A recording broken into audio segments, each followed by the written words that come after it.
For a long time, humans and trolls lived in harmony. Eventually, Christianity took over Europe, and it was intolerant of the old myths. King Olaf of Norway sent out his soldiers to drag the trolls out of the caves into the sunlight, which turned them all to stone. The soldiers traveled the country to kill every troll they could find, and soon the trolls became scared of Christian symbols like church bells. The massacre left the land without a single troll to be seen. This story was told to a little girl by her father before bedtime, inspiring her to become paleontologist. Years later, in the Jotunheimen Mountains, a mysterious man enters a cabin. As he looks around, he's jumped on by Nora, who starts beating him up and even gets ready to stab him. However, she stops when she realizes this is her colleague, Andreas. He notices that there are many books about HS on the table and wonders what kind of research she's doing now, but she refuses to talk about it. Andreas has come to ask Nora for her help since 3 years ago. Her knowledge helped the military defeat a huge troll they found in the mountains. She even was part of the Troll Commission, but she quit when she realized the new government wasn't different from the previous corrupt one. Now she has a restraining order from the palace. Among her things, he finds his book, and Nora thanks him for dedicating it to her dad, who died during the last troll attack. Andreas points out that her father would have liked her to see what he's found, and Nora finally agrees to go with him. During the helicopter ride, Andreas makes Nora sign a confidentiality agreement. Instead of her name, she writes Tiny Trolley Molly. They arrive at the Mort power station and meet with Professors Mler and Wengel, who also were around during the last troll attack.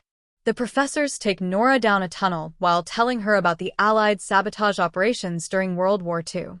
They claimed it was a race to one develop the first atomic bomb, but that was just a cover for the search for you, a massive troll that now appears in front of Nora's eyes.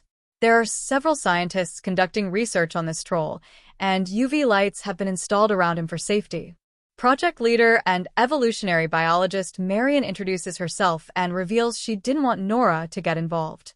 Andreas points out that the project wasn't making any progress, and it would get shut down, so he had to act. Marion 1:54 explains that the troll is hibernating and the only sign of life is pulse, but his DNA has more in common with plants than humans. Then Andreas takes Nora to an office where they meet with Sigrid, who is also part of their last adventure. Andreas and Sigrid got together, and now she's pregnant. In this room, there are thousands of ancient texts about trolls, including Olaf's original troll law from the year 1030. There's a part missing, but it appears to expel the trolls from his land. The group is worried that there may be more trolls hiding in the country, and they want to be ready in case of another attack. So, they need Nora's help. Unsure of what to do, Nora tells them she needs the bathroom and leaves, but she actually returns to the room with you. She takes the elevator to the highest platform and touches his nose as she starts to hum. Nora is disappointed when nothing happens, but the main computer detects a change in vitals. When she's about to leave, Yu wakes up and looks at her. The group rushes into the room as the troll starts to move, only to discover he's chained up. Mler orders the guard 2:46 to activate the UV lights, but Marion doesn't want to kill the troll, so she spills coffee on the controls. The machine sparks and the lights stop working.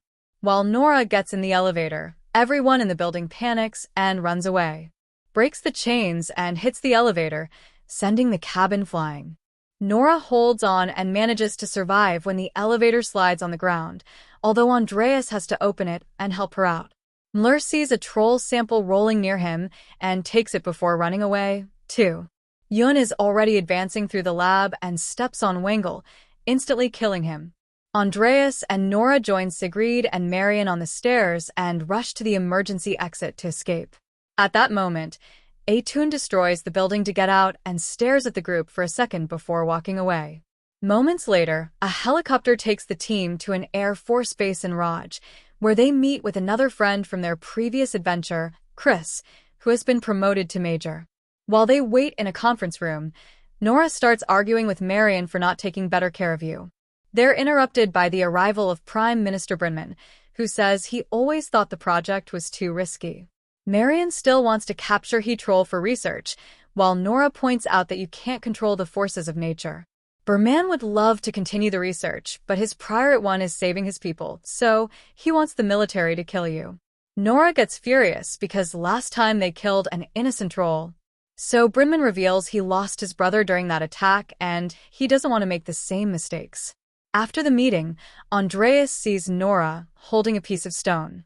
It's part of the last troll they killed for 06, and she carries it as a reminder of her errors. Andreas reveals he did the same and says that people grow from mistakes, so they can keep fighting. Feeling inspired, Nora drags Andreas to Chris' meeting with his team. He gives them 4:18 instructions on how they'll attack the troll and sends them to get ready. Nora tries to ask Chris to let her come, and Chris says no. So Nora changes his mind by saying he owes it to her father who was killed by the last troll. Marion also joins them and Chris shows them that the military has equipped their choppers with UV lights for troll 4:33 hunting. Meanwhile, in a ski resort in Buskerud, people are having fun drinking and dancing. Suddenly, the building starts shaking and the disco ball falls in the middle of the dance floor. The crowd hears some growling before Yu rips off the ceiling and peeks inside. Everyone takes pictures until Yun roars and reaches inside, causing them to panic and run. Guests start getting hurt as they push each other, and parts of the building start falling. Yun keeps reaching inside to grab as many people as he can to eat them without even chewing. Soon, the helicopters arrive and turn on the UV lights. By flying near the troll, they burn several spots on his body. They manage to pull this off twice before he tosses an electric pole at them, causing severe damage to one of the choppers. Chris checks on his fellow pilot, who tells him it's been an honor to fight with him. His helicopter then goes down and crashes in a big explosion that kills everyone inside.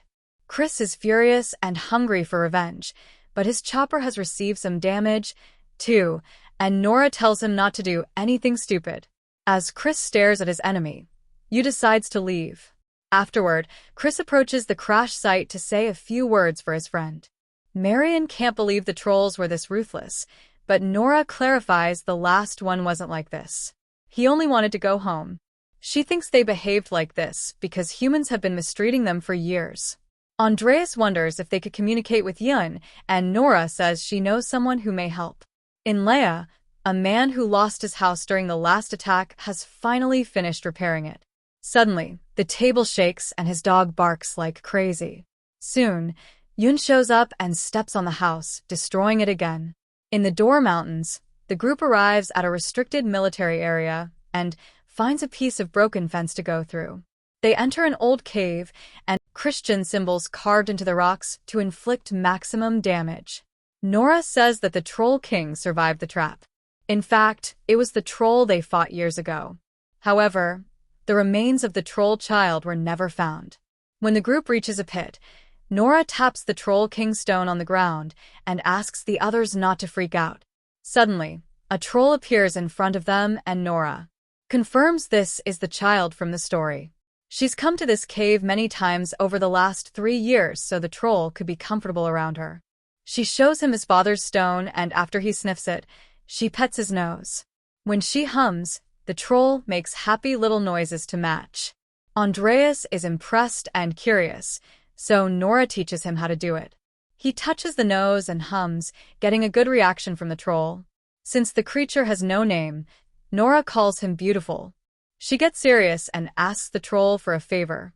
In Boverdon, Nora sees approach, so she shoots a flare gun in the air. Beautiful then rises from the snow, and both trolls start growling at each other. Andreas wants to open fire, but Marion stops him. When Beautiful roars, Yu brutishly stomps on the ground to crack the ice. Nora starts running as fast as possible and ends up falling, so Chris has to help her up. Sadly, Beautiful doesn't react in time and falls into the freezing water, struggling to stay afloat for a few seconds before he finally sinks. Then comes after the group, so they run to get into the helicopter. When it takes off, Yu tries to knock it down, but they manage to dodge and fly away. Nora has a breakdown as she stares at the hole where Beautiful sank. At an air ambulance base, Nora tells Marion the story of how he managed to bring Beautiful out of the cave once. He didn't try to destroy anything. He just sat down and looked at the stars for a while before going back to the cave where he felt safe. The group looks at a map tracking his journey, and Marion realizes it's the pilgrim's route, which goes north to Nidaro. Nora checks her notes and remembers her father's stories. Nidaros was the capital back then, and Olaf ruled from there. This means goal is revenge. They fly to Trondheim to meet Esther, an old friend of Nora's dad. She shows them the Nidaros Cathedral, which was built between 1070 and 1300 and was later renamed the Heart of Norway. Here, the church ruled the country without mercy. Since they're entering a church, Chris leaves his weapons at the entrance. Nora explains she's here for Olaf's tomb, so Esther guides them through an underground tunnel. She wonders why the church hit Olaf, since he supposedly was very important for them. Guessing they'll pull up in the river and break structures to use as weapons for even more damage. While Chris and Andreas get in the chopper, Nora and Marion run ahead to shoot. It doesn't do much damage, but at least it keeps him distracted, although Beautiful is still stuck in the water under his enemy's foot. Chris has to turn the helicopter to fly around the troll, and the bomb slides out. Andreas rushes to grab it just in time, but the detonator 11:48 falls on the street and breaks. This means the only way to detonate the bomb now is a grenade, but someone will have to go down with it. Andreas knows what he must do, so he calls Sigrid to say a final goodbye, although the connection ends before they're done. At that moment, Beautiful passes out, and the women run out of ammo. Marion runs, but Nora refuses to give up. Then the helicopter finally reaches Yun's head, and Andreas jumps out with the grenade and the bomb. Yun swallows everything, and the grenade explodes, sending holy water through the troll's whole body. His hard skin starts to burn, and the pain weakens him enough for a recovering Beautiful to reach into his chest and rip his heart out. Yun's body falls as it disintegrates in the river. Sometime later, the church is being repaired, and Esther opens an exhibition to teach the real story of Olaf. Sigrid has the baby, and Chris becomes a fun uncle. Beautiful is now allowed to roam in the mountains and visits Nora's cabin regularly. In the meantime, Mlur has been working on the sample he stole. It's now grown into a mini troll. Make sure to subscribe and turn on notifications so you can watch 12:44 more videos like this.